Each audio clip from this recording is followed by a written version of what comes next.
Solid Edge continues to accelerate the design process by providing powerful tools to help digitally validate designs and build better products in less time by front-loading the simulation process. Starting with the generative design study, which will help optimize the weight and material usage for this cast-to-reel component.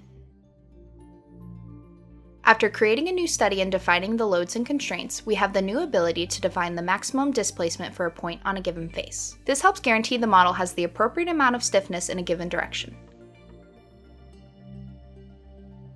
Also, planar symmetry is a new shape constraint that optimizes the model across 1, 2, or 3 orthogonal planes. This ensures the optimized model will result in the best possible symmetric design. Viewing the results, we can see that both sides of the model are identical to the planar symmetry constraint. Selecting the Show Stress option gives immediate feedback on the areas of high stress concentrations so that we can adjust our model if necessary. The optimized generative design is a unique hybrid model that combines BREP and mesh geometries, which can be sent directly for additive manufacturing. Moving to structural simulation, Solid Edge now supports the ability to analyze these hybrid mesh and BREP models. This allows us to easily validate the results of the generative study by applying the same loads and constraints to a new study.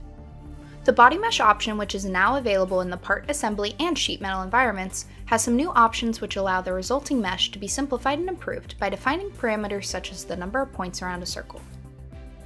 In addition to producing a good quality mesh, it provides automatic geometry cleanup of small faces and edges.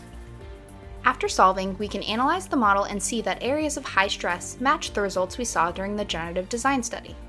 A new check element quality command has been added, enabling us to view and report any poor quality elements created when meshing. There are 14 Nastran quality checks available. Here we're checking the tetrahedral aspect ratio, or ratio of longest to shortest element edge. Selecting Show Elements highlights and displays the warning and error elements in the model, as well as generating a report containing a summary of error elements. There are no errors in our mesh, but a few warning areas could be improved in a future study if needed. A great usability enhancement is the ability to reuse an existing mesh. Here, we'll duplicate our study and bring the mesh with us. We want to test the model again, but with a higher load this time. By reusing the mesh, we are able to save valuable time by not having to remesh the same geometry. This enables us to quickly run multiple iterations of our study, ensuring the design meets all of the necessary requirements. Solid Edge further enhances our robust simulation capabilities, saving valuable design time and reducing material and testing costs.